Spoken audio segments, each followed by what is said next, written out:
Shopify grows your business no matter how far or big you grow.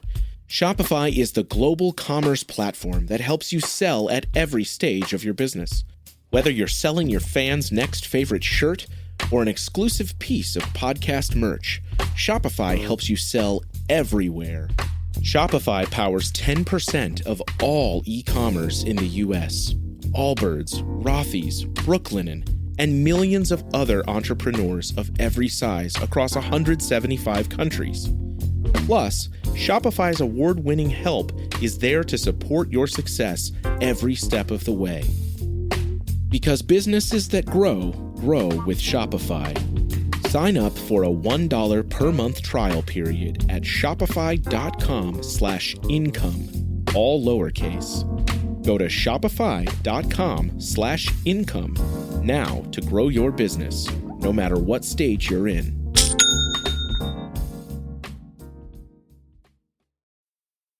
This is The Planted Runner. I'm Coach Claire Bartholic. When you're a kid, there's no better season than summer. No school, long days playing outside, and hopefully lots more time with friends. But when you're a runner, summer can be a bit of a bummer. Every run feels harder, and your speed seems to evaporate instantly, unlike the massive amount of sweat dripping into your eyes and staining your clothes. The good news is that all your sweaty work this summer will pay off with faster times in the fall.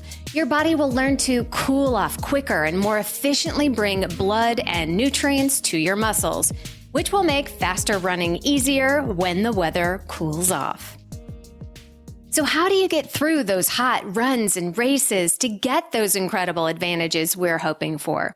I'll explore how.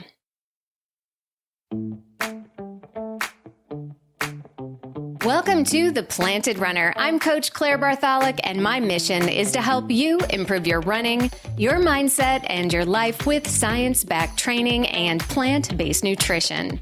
In this episode, you'll learn the science of what is happening when you run in the heat, how you can effectively manage hot runs and keep up your training, and exactly what to do to prepare for a hot race day. This episode will give you everything you need for your hot and sweaty runs this summer. But if you need more help, you can order my book, The Planted Runner, Running Your Best with Plant-Based Nutrition, wherever you get your books, or request a copy from your local library. And if you'd like help directly from me, you can check out my freebies, personal coaching, and sign up for my PR team at theplantedrunner.com/link. Don't forget to stay tuned all the way to the end of the episode for another Mental Strength Minute. Fortify your mind in 60 seconds or less. Now let's get into the science of running in the heat.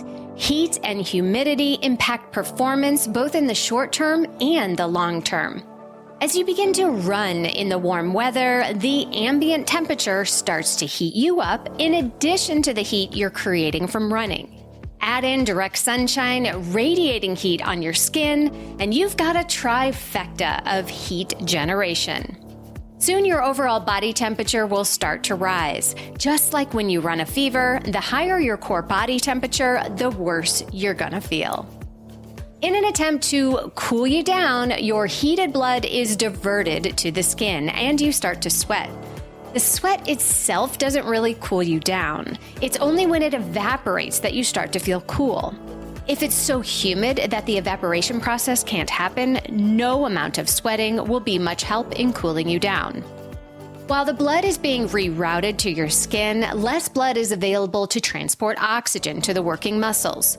Less oxygen means you can't run as fast or as hard. If you're trying to speed up like in a race, it will take a considerable amount of effort. And of course, with all that sweat leaving the body, you run the risk of dehydration, which compounds your issues because it affects your ability to cool yourself down. So your core temperature simply gets hotter and hotter, further slowing you down and potentially putting you in danger of heat exhaustion or heat stroke. But it's not just this run that's impacted by the heat. A single run in hot and humid conditions can impair recovery, leading to diminished performance on your next few runs. Let's look at why this is. After a hot run, your body will prioritize cooling itself and restoring hydration levels rather than delivering nutrients to your muscles. When the muscles can't get the nutrients they need to repair the damage caused by the workout, recovery is slower, and you may not be fully prepared for your next hard workout like you normally would be. Okay, so now we know why running in the heat is so tough. So what do we do about it? The first strategy is do your best to avoid it. That could mean treadmill runs in the air conditioning, or it could mean timing your runs to avoid the brutal heat of the day. Choosing a shady route or getting into the woods for a trail run can help as well because you're removing one source of heat, the radiant heat created from the sun on your skin. But avoiding all hot runs is just not practical or even desirable for most runners. Adapting to the heat is not only possible, but it can create positive changes in your body that will help make you faster in the fall. The most important thing you can do when running in the heat is slow down your paces. It's a scientific fact that even the most heat acclimatized runner will suffer performance losses in hot conditions. In order to stay true to the goals of each of your runs, you will need to slow down. Those training paces that your coach wrote for you assume that you're running in perfectly cool temperatures on a flat surface with zero wind and with the stars perfectly aligned to your zodiac sign. If that's not what the day gave you, it's time to adjust. Easy runs should be easy, even in the heat. Hard workouts should remain challenging, but doable, not all-out efforts that come close to killing you. This could mean you'll need to slow down your paces 20, 30 seconds per mile, or even more, just to get the same effect. Speaking of workouts, you do not want to jump into a fast-paced workout the very first hot day you get. It's better to begin the process of heat acclimatization over a couple of weeks with a few hot, easy runs first. If that goes well, you can then add in some hot workouts. Your next line of defense is proper hydration, but what does that even mean? I wish I could just tell you an exact amount to drink on a hot day, but each runner's sweat rate is dramatically different. How do you find out your unique sweat rate? Here's a simple test.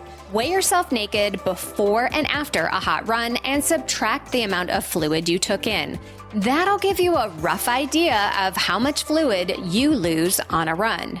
Now, you don't have to replace all of what you sweat out during the run itself, and that would lead to a lot of sloshing tummies.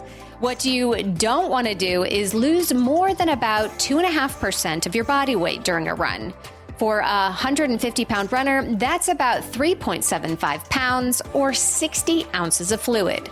That does not mean that you should not hydrate at all if you lose less than that, however. Training your body to drink on the run will not only help you feel better and perform better, but it's something you need to practice before race day. My favorite way to think about it is to give yourself every chance to run your best, especially on harder runs. The more successful your most challenging runs are, the more effective your training is. So that means fuel well, sleep well, hydrate well so you can run your best. There are lots of ways to purposely make running harder by fasting, underhydrating, and overstressing. But if you do that all the time, you are training your body to survive, not to thrive.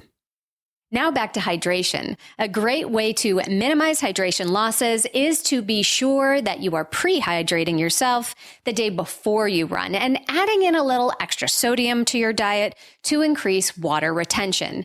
Now that might sound strange to recommend sodium and water retention, and it's not right for all runners, but for many healthy runners, it can make a big difference. If you are on a low sodium diet for medical reasons, be sure to check with your doctor before increasing your sodium intake. Training in the heat is one thing, but what about racing in the heat? How can you maximize your performance on a hot race day? I'll go over that in just a minute. This September, join me and a small group of runners for an incredible running vacation here in Asheville, North Carolina. We're staying in deluxe riverfront cabins where we can run right out our doors. We'll feast on chef-catered plant-based meals, enjoy classes and coaching, and so much more. To learn all about the cool things we've got planned, go to theplanetrunner.com/retreat. Spaces are very limited, so sign up today. Greetings from Evergreen Podcasts. We're rolling out a listener survey, and we want to hear from you. The information in the survey will help us gather statistics and in turn make our shows more appealing to advertisers. I know most people don't like ads, but this is one of the only ways our shows make money and help keep their lights on. We promise it will only take a few minutes, but the impact on our podcasts will be tremendous. As a token of our appreciation, we'll randomly select one lucky participant each month to win an exclusive merchandise package from Evergreen Podcasts. Head to evergreenpodcast.com/listener survey to help a show and possibly get some free stuff for doing so. We can't thank you enough for the support. Now back to the show. Welcome back to The Planted Runner. I'm Coach Claire Bartholic. There's nothing quite like training for weeks and months for a big race, only to open your weather app the week before and learn that it's going to be hot and humid. So what can you do to maximize performance on a hot day? Well, the first step would be try to avoid it in the first place. When choosing races, aim to find those that have a low chance of hot weather if this is a big, important race for you. Or if the heat can't be avoided, consider switching to shorter events like the 5K instead of the marathon during the summer. But of course, sometimes we just get bad luck and the weather is not going to cooperate. What now? Hopefully you've had a chance to have at least 2 weeks of hot weather running before race day, so your body becomes more efficient at running in the heat. Now, being more efficient doesn't mean you will magically be just as good in the heat as you are on a cool day, but it will take longer for the heat to catch up with you and slow you down.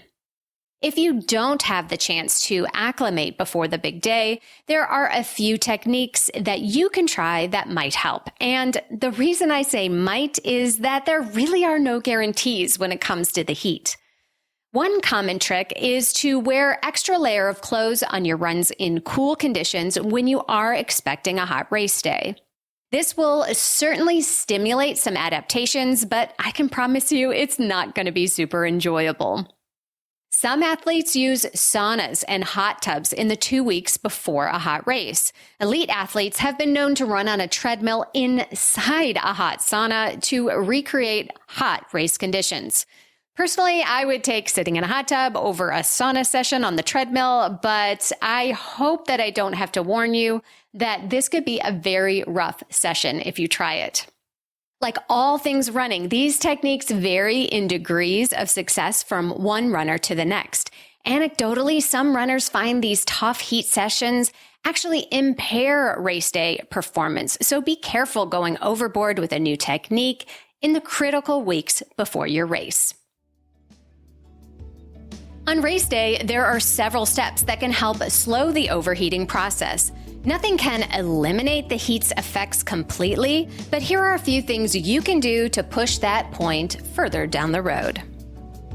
The first is pre-cooling before a race. The goal is to slightly lower your core body temperature before you start running, which will extend the amount of time you can run hard before overheating. Research has shown that pre-cooling can significantly improve performance in hot and humid conditions by as much as 16%. So, how do you do it? You can purchase a specific pre-cooling vest that you would wear for 10 to 20 minutes before the race or during the warm-up. That is certainly a simple option, but not everyone will have access to a fancy frozen vest. Other options are a quick ice bath, drinking a frozen slushie, or having a popsicle, or using some frozen washcloths on your skin. Obviously, these choices are logistically more difficult to pull off in a big city race where you're staying in a hotel room. But even drinking some ice water or using cold compresses will help. Of course, don't do anything on race day that you have not practiced many times before, and don't do something extreme enough to give you frostbite or freezer burn. I hate that I have to even mention this, but we all know runners that take good advice to the extremes. What you wear on race day also makes a difference. Coat yourself in sunscreen and be sure you are dressed in light-colored clothing, sunglasses, and a hat or a visor. I personally prefer a visor as it lets heat escape from my head, but others may prefer the sun protection of a full hat. Once the gun goes off, racing smart in the heat is your best strategy. What does racing smart mean? Lower your expectations and slow down far more than you would in normal conditions. Given enough heat and enough time, you will slow down. Everyone slows down, no matter how heat adapted they are. Please accept this fact. It is far better to be in control as long as possible instead of racing as if the heat won't catch you. It will. But if you start conservatively, you'll have a lot better chance of it catching up to you after you cross the finish line instead of before. It's important to note that as runners, we are used to pushing ourselves harder than most people. We train ourselves to push through hard times and discover what we're capable of. But overdoing it in the heat can be dangerous and downright deadly. So there are a few signs to watch out for. If you begin to feel chills and have goosebumps on your skin, stop running immediately. This is a sign of heat exhaustion, which could lead to heat stroke. You can walk as long as no further symptoms develop, such as dizziness, confusion, nausea, headache, or vomiting. Hydrate with water or a sports drink and try to get in the shade. Heat stroke is a medical emergency, and it's characterized with some similar symptoms, but instead of cool, clammy skin, you are red, hot, and dry, and your body temperature is very hot. You are likely to become very dizzy and confused, and you may pass out. If you or another runner is experiencing these symptoms, forget about the race and get help immediately. Running hard in the heat is one of the toughest challenges for any runner. The most important thing you can do is respect the heat, prepare carefully for the conditions, and adjust your expectations of success. The good news is that once cooler temperatures return in the fall, your hard work in the heat should pay off with faster times with less effort.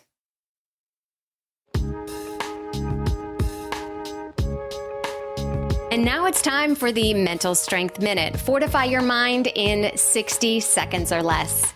Today's topic is chase your PR for joy.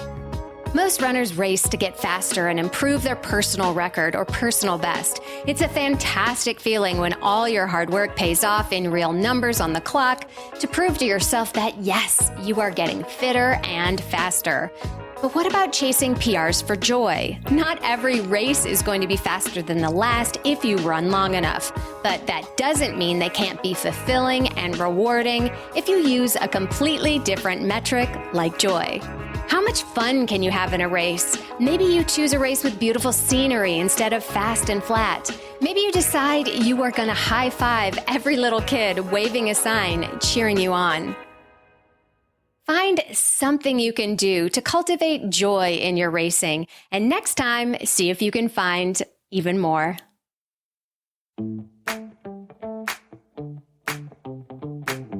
Thank you for listening to The Planted Runner, part of the Evergreen Podcast Network. Don't forget that you can win free access to one of my Sprint Session masterclasses just for writing an Apple Podcast review. So be sure to write yours right after your run today. Reviews are the #1 way to boost this show's reach, and it's a great way to tell me what you'd like to hear next because I read every single one. Have a great run today. Women's Running Stories, where we explore the intersection between running and life. Because every woman who is committed to a running journey has a story to tell, and this is where you'll find those stories. I am host and producer Cherie Louise Turner. I'm a 53-year-old runner, and together with original music by musician and runner Cormac O'Regan, we bring these inspirational stories to life. Please join us to fuel your adventures.